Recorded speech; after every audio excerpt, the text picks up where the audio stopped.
Un jour sans prévenir, le silence devient plus lourd que le bruit. Les pièces de votre maison semblent s'agrandir, non pas parce qu'elles changent, mais parce que quelqu'un manque. Et dans ce silence, une question vous frappe presque brutalement. Est-ce que je suis encore en train de vivre ou simplement d'attendre? Il y a une différence subtile, presque imperceptible, entre être seul et se sentir abandonné. Beaucoup de personnes âgées disent apprécier le calme, le silence, la lenteur retrouvée. Elles parlent de la solitude comme d'un refuge, un espace où l'on peut enfin respirer sans pression, sans bruit inutile. Et cela est vrai. La solitude peut être une richesse, un moment d'intimité avec soi-même, une terre fertile où les souvenirs se déposent doucement, où les pensées se clarifient. Mais le danger commence lorsque cette solitude choisie se transforme, sans prévenir, en isolement subi. Ce n'est pas un changement brutal, c'est une glissade lente, un appel que l'on ne passe plus, une invitation que l'on décline, une porte que l'on laisse fermer un peu plus longtemps que d'habitude. Et sans s'en rendre compte, le lien avec le monde extérieur se fragilise, puis se rompt. L'isolement émotionnel ne fait pas de bruit. Il ne crie pas, il ne frappe pas à la porte, il s'installe doucement, presque poliment. Il commence par vous faire croire que vous dérangez, que vous êtes de trop, que votre présence n'a plus la même valeur. Alors, pour ne pas gêner, on se retire, on parle moins, on demande moins, on attend en silence. Ce qui rend cette erreur si dangereuse, c'est qu'elle se déguise en force. Beaucoup pensent je suis indépendant, je n'ai besoin de personne. Mais derrière cette affirmation se cache parfois une peur plus profonde, celle d'être rejeté, oublié ou pire, ignoré. Alors on préfère anticiper la distance plutôt que de risquer la blessure. Pourtant, l'être humain, quel que soit son âge, reste profondément relationnel. Même lorsque le corps ralentit, même lorsque les habitudes changent, le besoin de connexion ne disparaît jamais, il se transforme, il devient plus silencieux, plus délicat, mais il est toujours là, comme une flamme fragile qu'il faut protéger. Ignorer ce besoin, c'est comme priver une plante de lumière. Elle ne meurt pas immédiatement, elle continue de vivre, mais elle perd sa vitalité, sa couleur, sa force. De la même manière, une personne isolée peut continuer à exister, mais elle cesse peu à peu de se sentir vivante. Il y a aussi cette illusion dangereuse que les autres devraient faire le premier pas. S'ils tiennent à moi, ils viendront. Mais la réalité est souvent différente. Les enfants ont leur vie, leurs responsabilités. Les amis sont parfois eux-mêmes enfermés dans leur propre silence, et chacun attend que l'autre franchisse la distance. Ce cercle silencieux devient alors un piège. Plus on s'éloigne, plus il devient difficile de revenir. Plus le temps passe, plus les mots semblent lourds à prononcer, et un jour, ce n'est plus seulement le monde extérieur qui paraît distant, c'est soi-même que l'on ne reconnaît plus vraiment. Sortir de cet isolement ne demande pas de grands gestes. Cela commence souvent par quelque chose de très simple, presque insignifiant, un message, un sourire, une conversation banale. Ce sont ces petits ponts invisibles qui recréent le lien, qui rappellent que l'on existe encore dans le regard de quelqu'un. Il ne s'agit pas de remplir sa vie de bruit ou d'agitation. Il s'agit de préserver une présence humaine, même légère, même imparfaite. Une voix au téléphone, un échange dans la rue, un regard partagé. Parce que ce sont ces moments qui nourrissent l'âme, bien plus que le confort ou la sécurité. Refuser l'isolement émotionnel, c'est accepter une certaine vulnérabilité. C'est reconnaître que l'on a encore besoin des autres, non pas par faiblesse, mais par humanité. C'est comprendre que demander, parler, se montrer n'est pas un signe de dépendance, mais une preuve de vie. Et parfois, le plus grand courage à un âge avancé, ce n'est pas de tout affronter seul, mais de tendre la main, même lorsque l'on a peur qu'elle ne soit pas saisie. Avec l'âge, le passé devient un territoire familier. Il est rempli de visages connus, de lieux où chaque détail a un sens, de moments où l'on savait exactement qui l'on était. C'est un refuge rassurant, presque naturel. On y retourne pour se souvenir, pour se retrouver, pour donner une continuité à son histoire. Et dans ces souvenirs, il y a parfois une chaleur que le présent semble avoir perdue. Mais ce refuge peut, peu à peu, se transformer en piège. Car lorsqu'on s'y installe trop longtemps, le passé cesse d'être une source et devient une comparaison constante. On commence à mesurer le présent à l'aune de ce qui a été. Avant, j'étais plus fort. Avant, j'étais entouré. Avant, tout était différent. Et sans s'en rendre compte, le présent est jugé insuffisant, fade, presque inutile. Ce mécanisme est subtil.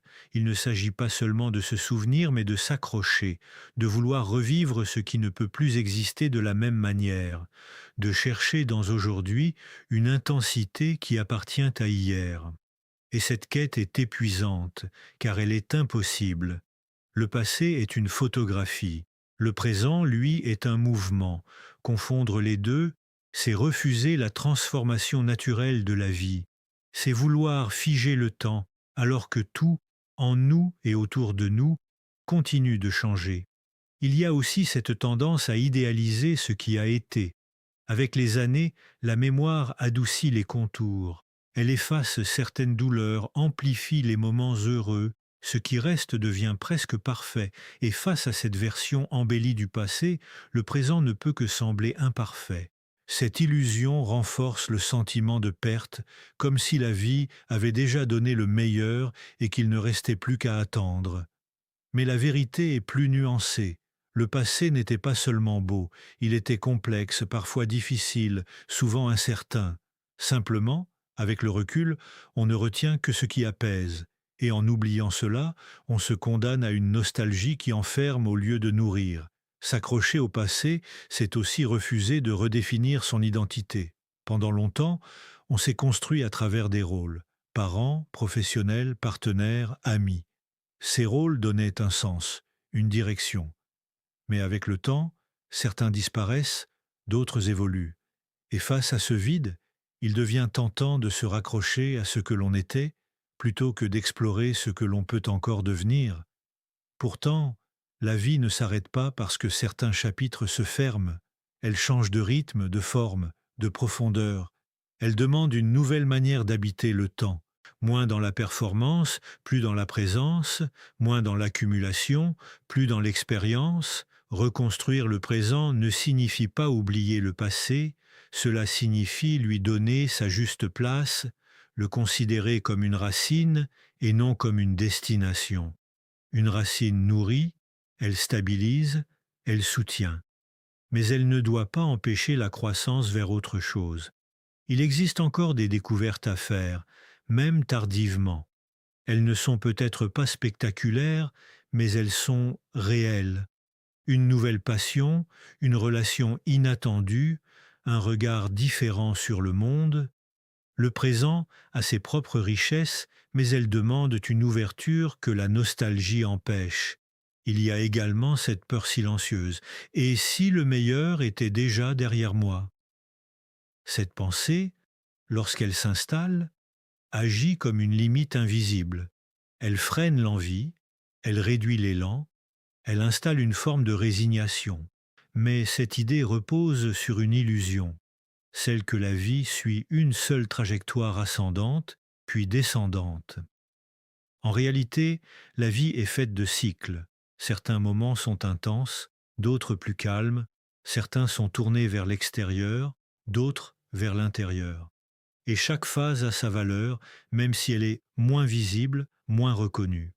Le présent, même discret, contient encore du sens. Mais pour le percevoir, il faut accepter de lâcher ce qui ne peut plus être reproduit. Il faut faire de la place. Non pas en rejetant le passé, mais en cessant de le comparer constamment à ce qui est. Car tant que l'on regarde en arrière avec regret, on avance à moitié. Et vivre à moitié, ce n'est pas vivre vraiment. Il y a un moment, souvent silencieux, où le regard que l'on porte sur son propre corps change. Ce n'est pas brutal, ce n'est pas une rupture, c'est une lente évolution presque imperceptible. Un matin, on se lève avec un peu plus de raideur, un geste devient plus lent. Une fatigue apparaît sans raison évidente, et peu à peu, une idée s'installe. C'est normal, c'est l'âge. Cette phrase, en apparence anodine, devient parfois une permission de moins bouger, de moins faire attention, de moins écouter. Comme si le corps avait atteint une limite invisible au-delà de laquelle il ne méritait plus les mêmes soins, la même attention, le même respect. Mais le danger ne réside pas dans les changements physiques. Ils sont inévitables, naturels, inscrits dans le passage du temps. Le danger réside dans la manière dont on y répond. Car considérer son corps comme déjà perdu, c'est commencer à l'abandonner avant même qu'il ne le soit vraiment. Beaucoup de personnes âgées entrent dans cette forme de renoncement sans s'en rendre compte. Elles réduisent leurs mouvements, non pas parce qu'elles ne peuvent plus, mais parce qu'elles pensent que cela ne sert plus à rien. Elles mangent moins équilibrées, non pas par ignorance, mais par désintérêt. Elles ignorent certains signaux, non pas par courage, mais par résignation. Ce processus est progressif. Il ne se voit pas immédiatement, mais ses effets s'accumulent. Le corps, qui aurait pu rester actif, s'affaiblit plus vite. Les muscles perdent leur force, les articulations leur souplesse, l'énergie diminue. Et ce qui était au départ une simple croyance devient une réalité. Je ne peux plus. Pourtant, le corps ne cesse jamais complètement de répondre. Même à un âge avancé, il conserve une capacité d'adaptation étonnante. Il peut se renforcer, se rééquilibrer, retrouver une certaine vitalité. Mais pour cela, il a besoin d'être sollicité, respecté, accompagné. Prendre soin de son corps ne signifie pas chercher à retrouver la jeunesse. Ce n'est pas une lutte contre le temps. C'est une manière de rester en lien avec soi-même, de reconnaître que ce corps, même transformé, est encore le lieu de l'expérience, du ressenti, de la présence. Il y a aussi une dimension plus profonde. Le corps n'est pas seulement une mécanique, il est porteur d'émotions, de mémoires, de sensations. Lorsqu'on le néglige, ce n'est pas seulement la santé physique qui est en jeu, c'est aussi le rapport à la vie, car un corps que l'on ignore devient un corps que l'on habite moins. Beaucoup pensent que prendre soin de soi est devenu secondaire, que l'essentiel est derrière, que les efforts ne changeront plus grand-chose. Mais cette idée est trompeuse. Chaque geste compte, chaque mouvement, même minime, envoie un message. Je suis encore là, je continue. Il ne s'agit pas de performance ni d'exploit, il s'agit de continuité. Marcher un peu chaque jour, s'étirer doucement, respirer pleinement, manger avec attention, dormir avec régularité. Ce sont des actes simples, mais ils construisent une base solide. Il y a également cette peur de la douleur. Beaucoup évitent de bouger parce qu'ils craignent de se faire mal, d'aggraver une fragilité. Cette peur est compréhensible, mais elle peut devenir paralysante. Et paradoxalement, moins on bouge, plus le corps devient fragile, plus le risque augmente. Le corps a besoin de mouvement pour rester vivant. Même limité, même adapté, le mouvement est essentiel. Il entretient la circulation, la coordination, l'équilibre. Il maintient un dialogue entre le corps et l'esprit. Car l'esprit aussi est influencé par le corps. Lorsqu'on se sent physiquement capable, même modestement, la confiance revient. L'envie aussi. À l'inverse, un corps négligé renforce le sentiment de déclin, d'impuissance, parfois même d'inutilité. Il y a enfin une forme de dignité dans le fait de prendre soin de soi, non pas pour les autres, mais pour soi-même, pour honorer ce que l'on a traversé, ce que l'on a vécu. Ce corps a porté des années, des expériences, des efforts, des émotions. Le considérer comme déjà perdu, c'est oublier tout ce qu'il a permis. Et tant qu'il respire, tant qu'il ressent, tant qu'il bouge, même lentement, il mérite encore attention, respect et engagement. Avec le temps, une tentation s'installe presque naturellement, celle de se fixer. Après des années d'expérience, d'erreurs, de réussites et de leçons apprises, on a l'impression d'avoir compris l'essentiel. On pense avoir trouvé une certaine stabilité, une manière d'être qui nous définit enfin. Et dans cette sensation de cohérence, une idée s'insinue doucement.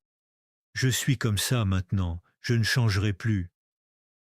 Cette phrase semble offrir du repos, elle donne l'illusion d'une identité solide, stable, presque rassurante, mais en réalité, elle peut devenir une frontière invisible, une limite que l'on s'impose à soi-même sans même s'en rendre compte.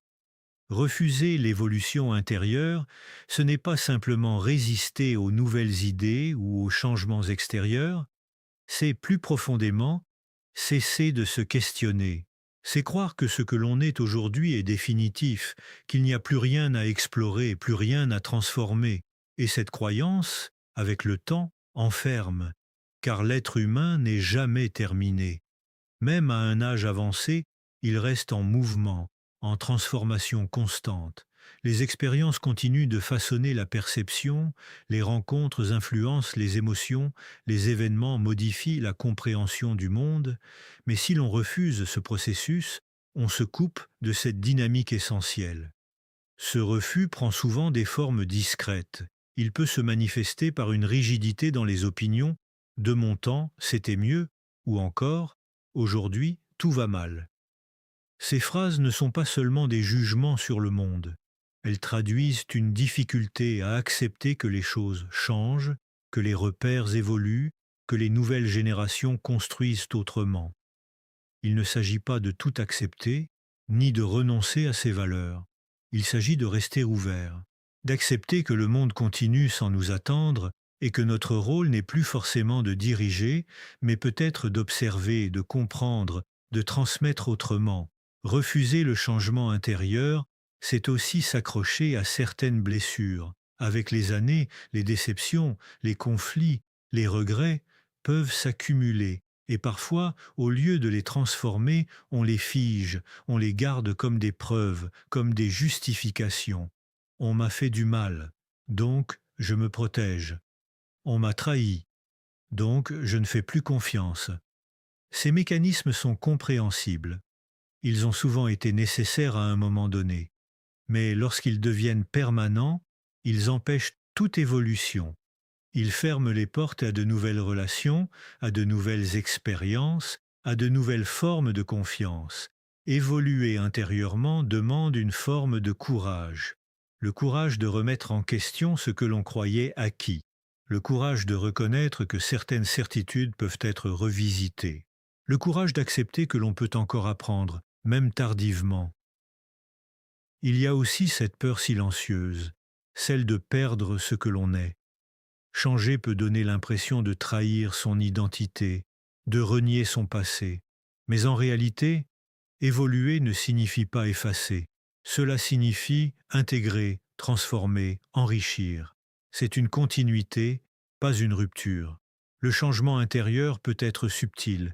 Il ne se voit pas forcément de l'extérieur. C'est une manière différente de réagir, de percevoir, de ressentir. C'est une capacité à lâcher prise sur certaines choses, à accorder moins d'importance à ce qui autrefois semblait essentiel. C'est une forme de maturité qui ne se mesure pas en années, mais en profondeur. Refuser cette évolution, c'est rester figé dans une version de soi qui n'est plus adaptée au présent. C'est continuer à réagir avec des réflexes anciens dans un contexte nouveau, et cela crée un décalage, une tension intérieure. À l'inverse, accepter de changer, même légèrement, permet de rester en lien avec la vie. Cela ouvre des espaces inattendus. Cela permet de redécouvrir des aspects de soi que l'on croyait perdus ou inexistants. Il n'est jamais trop tard pour ajuster son regard, pour adoucir certaines rigidités, pour accueillir de nouvelles perspectives. Même une petite ouverture peut transformer la manière dont on vit le quotidien, car la véritable immobilité ne vient pas de l'âge. Elle vient du refus de continuer à devenir quelqu'un de nouveau. Il existe des silences qui ne viennent pas de l'absence, mais de la distance que l'on crée soi-même. Avec les années, les relations changent. Certaines s'éloignent naturellement, d'autres se transforment, et parfois, sans même s'en rendre compte, on commence à couper des liens qui comptaient autrefois profondément. Ce qui rend cette erreur particulièrement difficile à percevoir, c'est qu'elle est souvent justifiée. On se dit que l'on a été blessé, incompris, négligé, On se rappelle des mots qui ont fait mal, des gestes qui ont déçu, des attentes qui n'ont jamais été comblées, et peu à peu, une décision intérieure se forme: je ne veux plus souffrir, donc je m'éloigne. Au début, cela ressemble à une protection, une manière de préserver son équilibre, de ne plus s'exposer à ce qui a déjà fait mal. Mais cette protection peut rapidement se transformer en fermeture. Et dans cette fermeture, il n'y a pas seulement la douleur que l'on évite, il y a aussi les liens que l'on perd. L'orgueil joue un rôle silencieux dans ce processus. Il ne se présente pas comme de la dureté, mais comme une forme de dignité. Je ne vais pas faire le premier pas. S'ils tiennent à moi, ils reviendront. Ces pensées semblent légitimes. Elles donnent l'impression de se respecter, de ne pas se rabaisser. Mais elles peuvent aussi devenir des barrières invisibles. Car pendant que chacun attend que l'autre bouge, le temps, lui, continue d'avancer. Les occasions se raréfient, les habitudes changent, et ce qui aurait pu être réparé devient simplement oublié. Non pas parce que le lien n'existe plus, mais parce qu'il n'est plus nourri. La peur, elle aussi, agit en profondeur. Peur d'être rejeté à nouveau, peur de ne pas être accueilli comme on l'espère, peur de découvrir que la relation a changé ou qu'elle n'a plus la même place. Alors, pour éviter cette confrontation, on préfère rester à distance. On évite, on reporte, on se convainc que ce n'est plus nécessaire. Mais cette distance a un coût. Elle crée un vide que rien ne remplace vraiment. Car les relations humaines, même imparfaites, sont des sources essentielles de sens, de chaleur, de reconnaissance. Et en s'en coupant, on ne se libère pas complètement, on s'appauvrit. Avec l'âge, ce phénomène peut s'accentuer. Les cercles sociaux se réduisent naturellement. Les opportunités de nouvelles rencontres deviennent moins fréquentes. Et chaque lien existant prend alors une valeur encore plus grande. Pourtant, c'est souvent à ce moment-là que certains choisissent de se retirer davantage, comme si la fermeture était plus simple que l'effort de maintenir le lien. Il y a aussi les non-dits, ces mots que l'on n'a jamais exprimés, ces émotions que l'on a gardées pour soi. Avec le temps, ils prennent de l'ampleur. Ils deviennent des poids silencieux qui influencent la manière dont on perçoit l'autre. Et au lieu de clarifier, de parler, on laisse ces non-dits définir la relation. Pourtant, beaucoup de conflits ne demandent pas une résolution parfaite. Ils demandent simplement une ouverture, un moment de sincérité, une parole posée, une reconnaissance mutuelle. Mais pour cela, il faut accepter de sortir de sa position, de faire un pas, même incertain. Couper les liens, c'est parfois plus facile que de les réparer. Cela demande moins d'efforts immédiats, moins de vulnérabilité, mais à long terme, cela crée une solitude plus profonde, plus difficile à combler. Revenir vers quelqu'un après une distance demande du courage. Cela implique d'accepter que tout ne sera pas comme avant, que certaines choses ont changé. Mais cela ouvre aussi la possibilité de reconstruire autrement, avec plus de maturité, plus de compréhension. Il ne s'agit pas de tout accepter, ni de maintenir des relations qui sont réellement toxiques ou destructrices, il s'agit de discerner, de ne pas laisser l'orgueil ou la peur décider à notre place, de ne pas confondre protection et isolement, car parfois, derrière une relation imparfaite, il y a encore de la valeur, encore du sens, encore une possibilité de partage. Et renoncer à cela, sans essayer, c'est fermer une porte qui aurait pu rester entr'ouverte, et avec le temps, ce ne sont pas les conflits que l'on regrette le plus. Ce sont les liens que l'on n'a pas tenté de réparer. Il existe une sensation silencieuse, presque imperceptible au début, qui s'installe chez beaucoup de personnes avec l'âge, celle de ne plus être indispensable. Ce n'est pas une pensée brutale, c'est une impression diffuse, qui naît dans les détails du quotidien, moins de sollicitations, moins de responsabilités, moins de regards tournés vers soi pour demander conseil, aide ou présence. Pendant longtemps, la vie a été rythmée par des rôles clairs. Être parent, travailler, soutenir, organiser, décider. Ces rôles donnaient une direction, une utilité évidente. On savait pourquoi on se levait le matin. On savait pour qui, pourquoi. Et puis, progressivement, ces repères changent. Les enfants deviennent autonomes. Le travail s'arrête, les responsabilités diminuent, et dans cet espace qui se libère, une question peut surgir, parfois avec une certaine brutalité. À quoi je sers maintenant?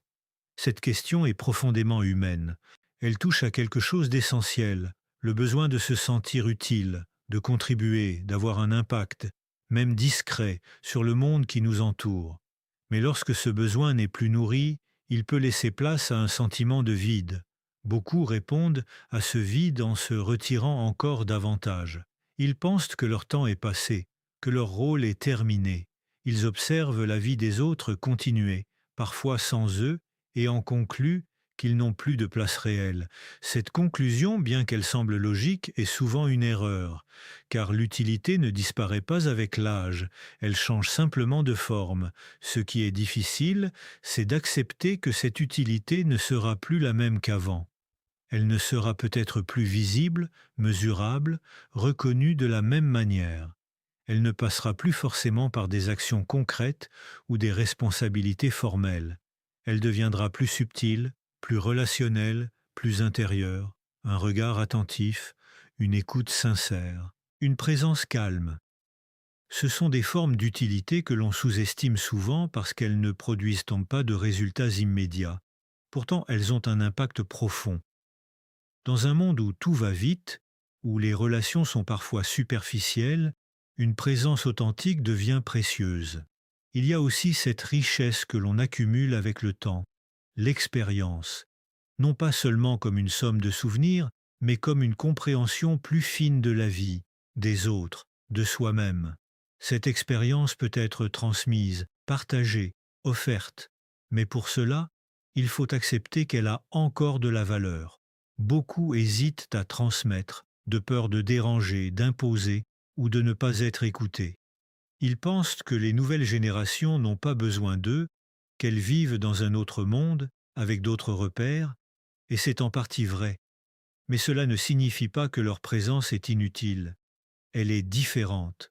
Il ne s'agit pas de donner des leçons, ni de vouloir guider à tout prix, il s'agit d'être disponible, ouvert, prêt à partager lorsque l'occasion se présente. Parfois, un simple échange, une anecdote, un conseil discret peut avoir plus d'impact qu'un long discours.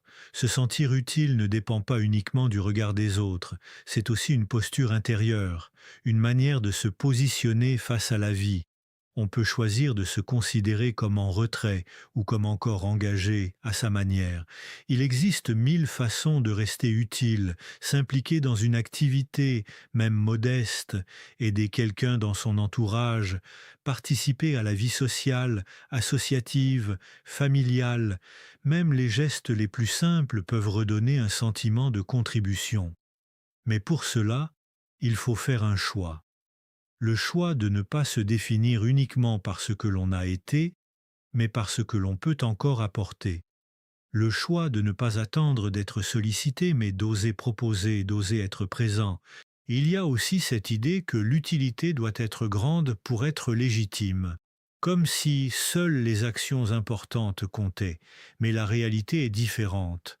Ce sont souvent les petites choses, répétées, discrètes, qui créent le plus de liens, le plus de sens. Cesser de se sentir utile, c'est peu à peu se retirer de la vie. Non pas physiquement, mais intérieurement. C'est réduire son propre espace d'existence, c'est se convaincre que l'on n'a plus rien à offrir. Et cette conviction, si elle s'installe, devient une réalité, car on agit en fonction de ce que l'on croit être. Mais tant que l'on respire, tant que l'on peut interagir, ressentir, partager, il existe encore une place, encore une possibilité, encore une forme d'utilité à découvrir,